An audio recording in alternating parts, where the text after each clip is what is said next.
你听说过老子把儿子送入养老院的吗？这个大爷就很幸运地遇上了。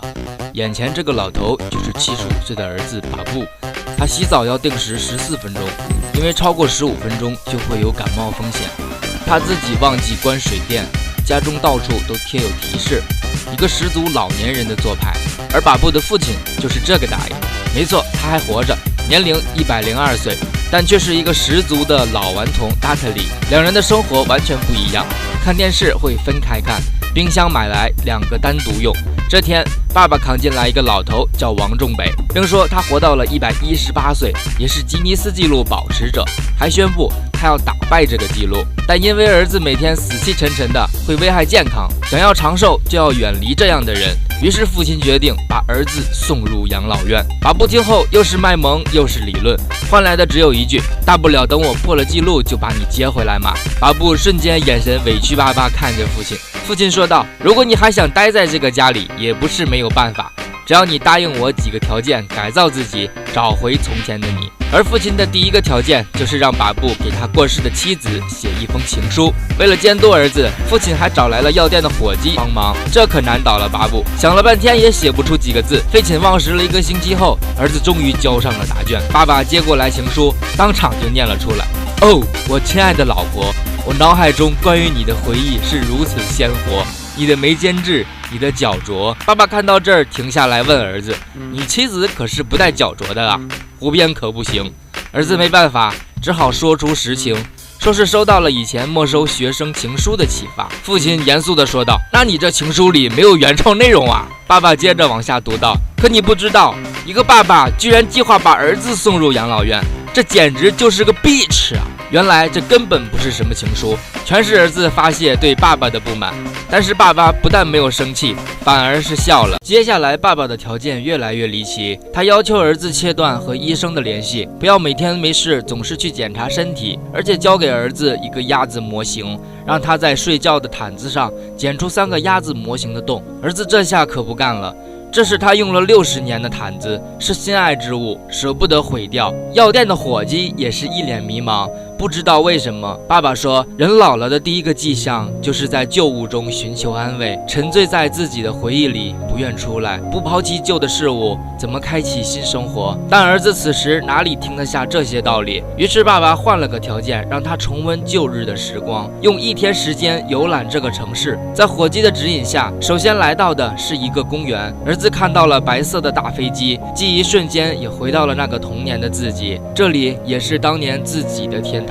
那时的爸爸和自己坐在飞机上，给自己讲着那些翱翔天空的传奇故事。如今的自己已经老了，但那些故事却还在。下一站是教堂，时间正好是12点钟，教堂的钟声正好响起。听着钟声的他竟然哭了，独自走进教堂，看着熟悉的景象，他想起了他的儿子阿莫。小时候，阿莫总喜欢听着钟声在教堂里乱跑，无忧无虑，天真可爱。可是长大的阿莫忘记了父亲倾尽所有供他留学，他却转身把家人忘记，移民去生活，电话半年不打一个，打过来就是借钱。但是儿子还是傻傻的等着他，希望有一天他能够记起他还有个爸爸。而此时的儿子也明白了爸爸的用意，就是让他摆脱阿莫。接着下一站是城市面包房，他仔细地包起了一块面包。在天色渐暗的时候，他来到了沿海的路边，上了一辆马车。他把蛋糕切开，分给过路的人。原来这是他和妻子每年庆祝结婚纪念日的方式。现在就算只剩下他一个人，也是笑得很开心。妻子如果在天有灵，也希望他能够开开心心的吧。回到家的爸爸看到儿子居然把那个毯子剪出了3个鸭子洞。是的，他走出来了。父亲看着毯子，笑得像个孩子。夜晚，儿子因为失去毯子睡不着，爸爸陪他一起听歌跳舞。第一次，他在自己床以外的地方睡着，睡得如此安稳。但第2天，爸爸严肃地拿着一束花，告诉儿子是阿莫送来的。同时，爸爸的最后一个条件就是将这个不孝的子孙赶出家门。但儿子坚决反对，他依然相信自己的孩子会变好的。他走进儿子小时候的房间，里面的单车、玩具证书，所有的一切都保存着。他甚至知道阿莫的储蓄罐里存有多少硬币，但唯独没有阿莫寄回来的信件。原来所有的信件都被爸爸藏了起来，并且装订在一起，还起了个题目，叫做“我希望您能理解”。接着，爸爸开始读了起来。第一封信：我知道您为退休攒了些钱，但我现在有急需，一旦我工作稳定，马上还给您。我希望您能理解。第二封：对了，我结婚了，因为最近很忙，所以没抽出空来告诉您。我希望您能理解。第三封、第四封。可儿子依然还对阿莫抱有幻想，希望有天能够回心转意。这时，爸爸把唱片放了出来。这首曲子是阿莫搬走后，夫妻二人整晚听着的曲子，直到妻子有天患了阿尔兹海默症，一种让人忘记记忆的病。医生说还有1个月的时间。这时，妻子开始发病。10天后，他忘记了父亲；18天后，他忘记了把布；28天后，当他忆昔尚存时，他只记得一张面孔，就是这张照片。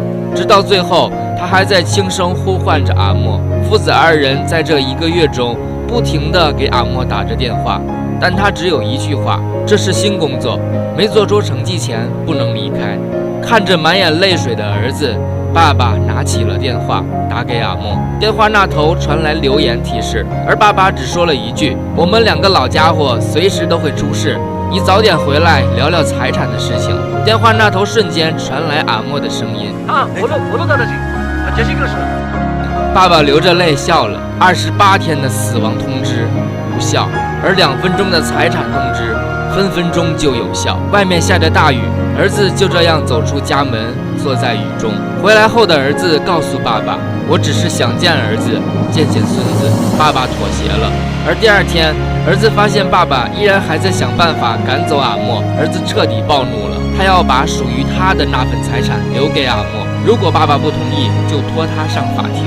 爸爸听后受到了莫大的打击，只好拿出了自己的检查报告。原来就在爸爸要将儿子送去养老院那天，他检查出来了脑中的肿瘤。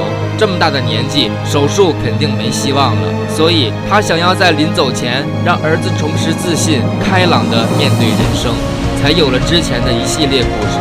这全部都是爸爸策划好的。到此，爸爸能做的全部都做了，剩下的就是看儿子自己的了。他放下了，独自走出家门，想要再游览一遍这个城市。日落时分，阿莫走出机场，看到了父亲等在这里。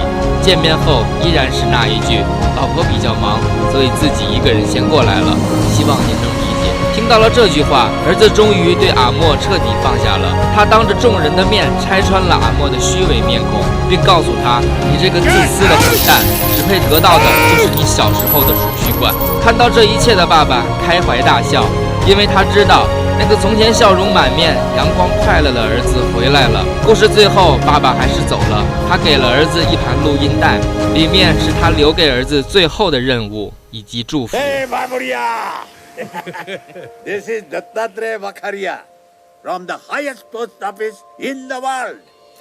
ये देख, ये होंग चुंग तुंग पे मेरे बगल में बैठा है।